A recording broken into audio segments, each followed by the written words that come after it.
Estamos en la estación de Puebla de Sanabria, este edificio de estilo regionalista que fue muy típico en toda la línea de Zamora a Coruña. Se inauguró, pues hace unos días cumplió 66 años de la inauguración oficial, a la que, como siempre, en aquellos casos, pues venía Franco. Pero nosotros no venimos para hablar de la efemérides, sino precisamente de otra línea que pasa muy cerca de aquí. Estamos en Puebla de Sanabria, pero cerca está la línea del AVE, en Pedralba de la Pradería. Vamos a dedicar buena parte de nuestro programa de este mes a hablar de cómo están las obras y cuáles son los pasos que faltan para que termine. Previsiblemente va a estar terminado y yo casi diría, después de lo que vimos y que ustedes van a ver a lo largo de este programa, que va a estar terminado antes de fin de año. Faltan 75 días para que acabe 2018. De esas obras y sobre esas obras vamos a hablar con Susana Puñal Abelenda, que es la directora de obra de este tramo de 110 kilómetros que hay entre Zamora y Pedralba de la Pradería. Pero eso será después de este reportaje que les vamos a ofrecer a continuación y en el que les vamos a explicar, a modo resumido, cómo fue el último mes en cuanto a obras y licitaciones de nuestro AVE gallego. El AVE gallego está a 440 días de la entrada en fase de pruebas. A lo largo del mes de septiembre y la primera quincena de octubre han sido licitados prácticamente todos los contratos que quedaban pendientes para poder llevar a buen fin las obras en el montaje de la vía, la catenaria, los sistemas de seguridad, en los 119 kilómetros que separan Pedralba de la Pradería de la estación de Ourense. Todos los contratos relevantes se encuentran en estos momentos en fase de evaluación por los técnicos de la DIF, que es la previa a la adjudicación, un proceso que comenzará con toda probabilidad en las próximas semanas. Es más, se espera que alguno de esos contratos ya sea adjudicado antes de finalizar el presente mes de octubre, y el resto lo serán a lo largo de los meses de noviembre y de diciembre. Los márgenes de tiempo para cumplir el objetivo de finalizar en diciembre de 2019 están muy ajustados, pero lo cierto es que ya nada es imposible, si nos atenemos al cambio tan radical que ha supuesto el ritmo de trabajo en las obras y en las tramitaciones del trazado gallego desde hace poco más de un año y de manera especial en los últimos meses. Por orden de relevancia, los trabajos cuya adjudicación resulta más inminente son, en primer lugar, la construcción de la base de Vilabella y la secundaria de Meamán, porque desde ella se llevará a cabo todo el proceso de montaje de la vía entre Pedralba y Taboadela. Las obras del montaje de la vía, por supuesto, entre Pedralba y Campo Becerros, que es el primer tramo, y Campo Becerros y Taboadela. La adaptación de la vía para uso dual de ancho mixto con un tercer carril entre el cambiador de ancho de Taboadela y la estación de Ourense-Empalme, el propio cambiador de ancho, que incluye además en el contrato también el montaje de la vía del ramal de 2 kilómetros que lleva ya 6 meses en obras entre la traza de alta velocidad y la estación de Taboadela, y por supuesto el tendido de la catenaria y demás elementos complementarios, desde Pedralba de la Pradería hasta la estación de Ourense-Empalme. Esta obra es la que requiere un mayor tiempo de ejecución, 22 meses. Por ese motivo es la que representa la mayor dificultad para cumplir el plazo comprometido por Fomento. Si bien desde este ministerio y desde la DIF aseguran que se pueden comenzar las pruebas mientras se realiza el montaje de la catenaria. En cuanto al tramo Zamora-Pedralba de la Pradería, del que hablaremos más extensamente con su directora de obra, también fue licitado el último contrato que queda pendiente, que es el del amolado de la vía, un proceso que consiste en eliminar hasta las más leves imperfecciones del perfil del carril, de manera que sea apto para circulaciones a muy alta velocidad. Estos trabajos se realizarán en paralelo a las pruebas que desarrollarán, una vez finalizadas las obras, el próximo mes de diciembre.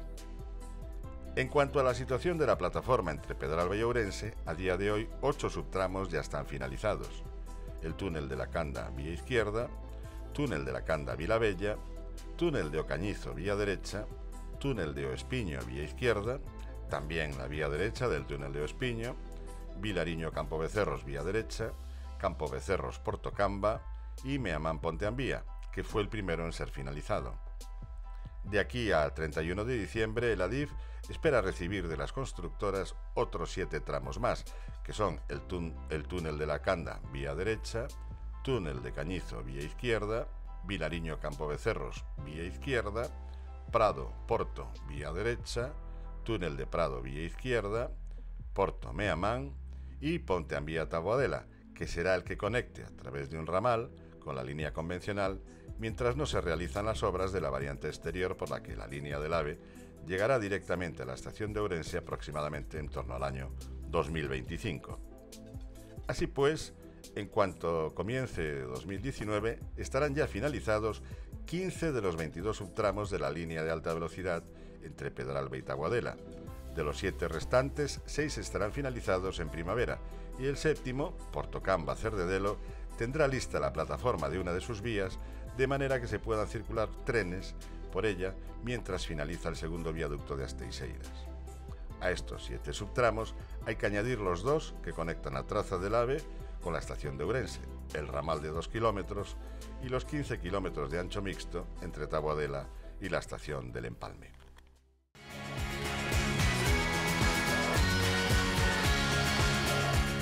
Estamos a 350 metros más o menos, ¿no?, del final Sí. del tramo Zamora-Pedralba de la Pradería. Y Susana Puñala Belenda es la directora de obra de este tramo. Sí. Susana, ¿cómo es? ¿Cómo es así a grandes rasgos? Pues el tramo Zamora-Pedralba tiene aproximadamente 110 kilómetros de longitud, es vía de ancho internacional, UIC, la distancia entre ejes de vía es de 4,70 metros y permite desarrollar velocidades de hasta 350 kilómetros por hora. Para una mejor explotación de la línea, en este tramo se han dispuesto 2 puestos de adelantamiento y estacionamiento de trenes. El primero es el PAE de Tábara y el segundo el PAE de Otero de Sanabria, que es donde estará ubicada la futura estación de Sanabria de alta velocidad. Y además consta de un puesto de banalización en la zona de Otero de Bodas, que permitirá que las circulaciones cambien de una vía a otra. Esto, Susana, es una infraestructura no tan compleja en cuanto a túneles y viaductos como, Sí, pero como la bueno, que viene después, pero tiene su sí, enjundia. tiene su enjundia. Aquí hay ejecutados 14 viaductos que suman una longitud total de 3.918 metros, siendo el viaducto más largo el viaducto de Puebla Este, con 756 metros. Pero existen estructuras singulares, por ejemplo el viaducto de Ricoballo, de 368 metros de longitud, tiene una luz de 155 metros y el tablero ha sido ejecutado en voladizos sucesivos con carros de avance. Luego está la estructura del viaducto del Tera, que tiene unos 9 vanos y es una estructura que el tablero ha sido construido mediante empuje. Y la distribución de luces en este viaducto, que son de 75 metros, viene muy influenciada por el salto del río Tera, que se consigue con unos puntales metálicos de sección rectangular que salvan un vano de 150 metros, lo que permite que la distribución de vanos sea de 75 más 75. Efectivamente, los puntales se llevan a su posición definitiva mediante el procedimiento de abatimiento. Y luego está el viaducto de Puebla Este, como decimos, que es el más largo de todo el tramo, que tiene 16 vanos, su tablero es una sección viga-cajón y que se ha construido por fases mediante autocimbra superior. En lo que respecta a túneles, tenemos 2 túneles existentes, que son el de Valorio y el de Bolón, al principio del tramo en Zamora, que han sido acondicionados precisamente para la línea de alta velocidad, y luego 2 túneles de nueva construcción, el túnel de Otero y el túnel de Puebla, que suman un total de 2.660 metros de longitud, siendo el más largo el túnel de Puebla de unos 1.500 metros. Aquí cerca. Sí, lo tenemos aquí cerca. Y estos túneles, bueno, han sido ejecutados con el procedimiento constructivo del nuevo método austríaco, que es la excavación ejecutada en 2 fases, fase de avance y fase de destroza. Sí, que es prácticamente el que se mantiene como estándar en toda la línea. Sí, en el resto de la línea, sí. efectivamente. Susana, ahora, bueno, la plataforma ya se ha La plataforma terminado. ya está ejecutada, Ahora sí. estamos en la fase de montaje de la vía. Sí. ¿Cómo se hace, cómo comienza el montaje de la vía? Pues el montaje de vía realmente comienza con el acopio de los materiales, el balasto, las traviesas, el carril y los aparatos de vía. Las traviesas se acopian directamente en la traza, cuando la plataforma ya está terminada a ambos extremos de la misma. Y el balasto se dispone en diferentes acopios temporales que están distribuidos a lo largo del tramo de forma equidistante, aproximadamente 25 kilómetros.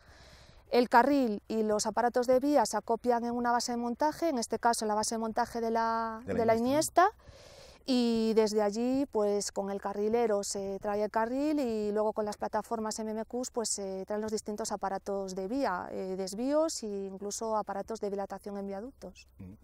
Y el proceso, digamos que, ¿cómo es el cronograma? Sí. ¿Cómo es la...? Pues la secuencia de montaje de vía empieza con la ejecución del lecho de balasto, que se hace con una extendedora extensible para vía doble, y una vez extendido el lecho de balasto, pues comenzamos con el posicionado de traviesas. Lo vemos, por ejemplo, sí, aquí. Por ejemplo, aquí vemos el posicionado de traviesas. Y ya dispuestas las traviesas, pues comenzamos con la descarga de carril. Los carrileros salen de la base de montaje de la Iniesta, salen 36 barras de 270 metros de longitud que nos permiten aproximadamente unos rendimientos de 4.860 metros de vía diarios. Caray. Sí, sí, y la descarga en este caso es el sistema de descarga en vía, lo que llamamos en vía directora. Eso significa que el sistema de descarga realmente es el que se desplaza y el carrilero se mantiene fijo posicionado en la última descarga de carril que has ejecutado. Y luego va avanzando y repitiendo, ¿no? Sí, normalmente lo que hacemos es, para salvar la diferencia de altura entre el carrilero y las propias traviesas, lo que tenemos es una plataforma justo en la cola del carrilero, que es hacia el que se acercan las barras y que permite, en definitiva, que el carril no tenga flexiones excesivas. Y luego se colocan una serie de rodillos cada 15 metros, más o menos, que lo que permiten es que la barra se traslade sobre los rodillos sin dañar el patín del carril, ni las traviesas, ni las sujeciones de las traviesas. Susana, una vez que está presentado, digamos, que el carril sobre la traviesa, de esta manera, ¿cuáles son las fases? Pues la fase que viene a continuación es lo que nosotros llamamos ensamblado de vía. Al final es el escuadre de traviesas, que es colocar las traviesas a la distancia requerida, y el apriete provisional de las sujeciones. Una vez que realizas esto, entre barra y barra siempre colocamos una brida de forma provisional, porque la soldadura del carril no se puede ejecutar hasta que no estamos en el estado que denominamos previo de recepción o el estado de primera nivelación. Y a continuación lo que se hace ya es el que conocemos como riego de balasto. Se llenan las tolvas de balasto en los muros cargadero de los distintos acopios que hemos dicho antes y se arropa la vía con balasto. Que es la piedra, hay que explicar. Efectivamente, es la piedra que vamos a... Bien, y luego hay la parte, de la catenaria y todo esto. Bueno, antes de nada, la vía hay que llevarla a su posición definitiva. Bueno, claro, es verdad. O sea, que después del riego de balasto, lo que se hace es primero un barrido de las traviesas. A continuación se empieza con los primeros, lo que denominamos levantes, que son unas máquinas que llamamos bateadoras, que lo que hacen es llevar la vía a su posición definitiva, tanto de planta como de alzado. Entonces se hacen varios levantes sucesivos con la bateadora hasta el estado previo de recepción o primera nivelación. Hacemos 3 levantes y 3 estabilizaciones, y en ese estado previo de recepción, digamos que a la vía, para estar en su cota definitiva, le faltan 27 milímetros. Y Susana, ¿qué pasa con esos 27 milímetros? Pues esos 27 milímetros se consiguen ya con el último levante y la última estabilización, que es lo que conocemos ya como el estado de recepción o segunda nivelación. A partir de ahí es cuando ya entra la parte de la catenaria, ¿o hay algo...? Sí, la catenaria, en lo que respecta a la catenaria, lo que son las cimentaciones, el izado de postes e incluso el tendido de feeder y cable de retorno se suele ejecutar antes de comenzar con el lecho de balasto, ya desde la propia plataforma, porque es mucho más sencillo. De hecho vemos ya los postes. De hecho vemos algunos aquí ya izados. Y lo que son las ménsulas y el hilo sustentador y el hilo de contacto se tienden una vez que ya está la vía en primera o en segunda nivelación. Bien. Porque al final las ménsulas las tienes que regular para dejar el hilo de contacto a la altura adecuada, y ese ajuste geométrico no se puede ejecutar hasta que la vía no está en su posición definitiva. Claro. Una vez que está todo ya, entra, digamos que ahí ya es la recepción de la sí, vía, ¿no? Es la recepción de la vía, solo de la vía. ¿Y qué viene después? Pues a continuación, bueno, aquí entran otras técnicas, hay muchas más cosas como el tendido de cables, pero a continuación las pruebas que se suelen hacer, digamos, para dar la vía por buena, son las pruebas de carga en las estructuras. O sea que hasta esa fase antes de las pruebas, ahí es lo que, digamos, la infraestructura está terminada y comienza la fase de pruebas. Sí. Esa de la que nos han estado hablando. Efectivamente. Acaba de hablar hace poco incluso el ministro diciendo Sí. que sería pues a partir de diciembre. Sí. Pues las primeras pruebas son las pruebas de carga, lo que dije, las pruebas de carga en estructuras, incluso se hace una inspección, no solamente pruebas de carga, se hacen inspecciones a las estructuras. Y una vez hechas las pruebas de carga, pues sí son que los ya... viaductos, que es cuando se meten viaductos, esos trenes muy pesados. Sí, se meten, al final es un tren con tolvas cargadas de balasto. Y a continuación, después de esas, pues empezamos ya con lo que se llama la auscultación geométrica propia de vía, que te da parámetros de la vía, anchos, y a continuación pues ya entrarían los trenes laboratorio, que llamamos, que son, puede ser la conocida como la BT o el Seneca. La BT también te da parámetros geométricos de la catenaria y se suele utilizar para hacer auscultaciones dinámicas hasta 200 km por hora. Y a continuación está el Seneca, que ya es solo una auscultación dinámica de vía y de catenaria para velocidades mayores de 200 km por hora. Entonces, a partir de ahí ya las pruebas que vienen son ya las de circulación, de Renfe. Sí, serían ya es otra jurisdicción. Sí, es otra jurisdicción. Sería primero las pruebas de fiabilidad y luego la formación de maquinistas. Bien, pues, o sea que prácticamente estamos ya. Hoy creo que me contabas que... Hoy sí, hoy precisamente descargamos el último tramo de la vía 2 que llega justo hasta Pedralba. Hasta el cambiador. Hoy, que es lunes, y bueno, el programa se emite el domingo, o sea, cuando el programa se emita, la vía ya está todos los carriles puestos en su sitio. Efectivamente, aunque falta llevarlos a su posición definitiva, bueno, en este último tramo.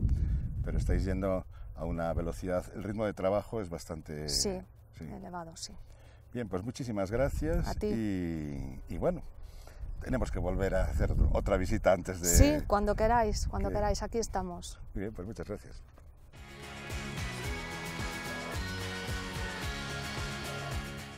Por esta vía pasan todos los días, de lunes a viernes, 6 trenes en cada sentido, en dirección o Galicia o Madrid. Son los trenes Salvia, que cuando entre en servicio el tramo de 110 kilómetros del que acabamos de hablar, pasarán precisamente por el cambiador de Lobeznos, en Pedralba de la Pradería, y desde ahí seguirán ya por la vía convencional. Ahorrará aproximadamente unos entre 40 y 55 minutos, depende de si entra en servicio el RTMS, bueno, y depende además de que en los primeros meses seguramente lo hará con menos velocidad y después ya podrá ir a su velocidad máxima, que en el caso de los Salvia son 250 kilómetros por hora. El ministro de Fomento, en su visita a Galicia, nos desveló algunos aspectos de lo que puede ser el futuro tren AVE que llegará a Ourense y al resto de las ciudades gallegas en el año 2020, cuando ya entre en funcionamiento, es decir, una vez que hayan pasado el periodo de pruebas y que pueda entrar a funcionar comercialmente. Vamos a desvelar a repasar esas pistas que nos dio en este reportaje. En la visita que el ministro de Fomento, José Luis Ábalos, realizó a principios de este mes de octubre a Galicia, reafirmó el compromiso de finalizar las obras del trazado de alta velocidad hasta Taboadela y del acceso de los trenes AVE a la estación de Ourense antes de finalizar el año 2019. Las manifestaciones del responsable de Fomento no aportaron ninguna novedad a este respecto, pero en cambio sí ha desvelado algunas pistas de cómo van a ser los servicios del AVE entre Madrid y Galicia a partir del año 2020, una vez que finalicen las pruebas y operen los trenes en servicio comercial.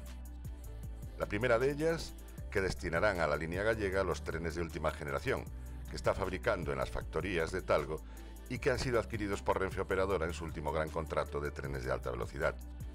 Se trata de los trenes denominados Abril, de muy alta velocidad, que pueden circular a más de 350 km por hora y a más de 330 por hora los que son de rodadura desplazable. Estos últimos serán los que Renfe asigne a los servicios gallegos, según el ministro de Fomento, lo que permitirá que una vez que pasen por el futuro cambiador de ancho de Taboadela, puedan continuar su viaje no solo a la estación de Ourense, en Palme, también hasta Vigo y a Coruña por las líneas electrificadas de ancho ibérico. Estos trenes tendrán que convivir, mientras no se electrifica la línea hasta Lugo y a Ferrol, con los servicios Alvia híbridos a dichas ciudades, o bien realizar transbordo en Ourense para los viajeros de Lugo y a Coruña para los de Ferrol, que será probablemente la opción elegida, al menos al principio. Renfe Operadora confía en tener los primeros trenes de esta nueva serie para el año 2020. Actualmente Talgo está fabricando en sus plantas españolas de Las Matas, muy cerca de Madrid, y Ribavellosa, en Álava, y en este contrato, al igual que está sucediendo con la construcción de la línea, los plazos están muy ajustados. Hay otro dato que apuntó entre líneas en su visita a Galicia el ministro de Fomento. A partir de la entrada en servicio de los 110 kilómetros del nuevo tramo de alta velocidad entre Zamora y Pedralba de la Pradería, los trenes que tengan su destino Vigo y Pontevedra ya no circularán por la línea del Miño, como hasta ahora, sino que lo harán por Santiago. No tendrán que entrar en la estación de Santiago, eso sí, sino que utilizarán un bypass que existe cerca de Conso y que los posiciona directamente y en ese sentido, en sentido sur, en el corredor del eje atlántico. Con esta nueva configuración del viaje, los usuarios que tengan como destino Pontevedra serán los mayores beneficiarios del nuevo tramo, mientras que para los viajeros del resto de las ciudades gallegas supondrá un ahorro de aproximadamente unos 50 o 55 minutos, para los pontevedreses representará nada menos que casi 2 horas, porque le ahorrarán las maniobras de fondo de saco en la estación de Vigo y el retroceso de 10 kilómetros hasta llegar a Redondela que realizan en la actualidad. La tercera novedad es la que se refiere a los tiempos de viaje previstos. A partir de 2019, cuando ya circulen los Alvia actuales por la nueva vía entre Zamora y Pedralba, y en 2020, cuando lleguen los primeros trenes AVE a la estación de Ourense. El AVE situará a los ourensanos a 2 horas y cuarto de la estación madrileña de Chamartín en 2020. Eso significa que el tiempo que se invierta o que se invierte actualmente en llegar a Madrid será el que se necesitará a partir de 2020 para viajar en tren, por ejemplo, desde Ourense a Sevilla o desde Ourense a Valencia y Alicante. Cuando se inaugure este tramo de 110 kilómetros entre Zamora y Pedralba, Ourense estará ya tan solo a 119 kilómetros de las vías del AVE. Eso es nada, menos de 1 hora. Pero eso será todavía, bueno, se terminan las obras, como nos han explicado, seguramente a finales de este año, y las pruebas demorarán a lo mejor durante 6 meses. Para el próximo verano. Para entonces, este sólido edificio, el de la estación de Puebla de Sanabria, bueno, habrá cumplido tendrá ya 67 años, pero no será el final de su vida, porque la línea de Zamora, la línea convencional, seguirá funcionando. Tienen un tren de media distancia entre Puebla de Sanabria y Valladolid, pero también circulan por él un número de mercantes, de trenes de mercancías, algunos desde Galicia, y que son los que le van a garantizar su supervivencia. Nosotros vamos a volver, como siempre, el segundo domingo del mes que viene, es decir, en noviembre. Para entonces espero tener más noticias para todos ustedes y espero que nos acompañen para verlas. Hasta entonces.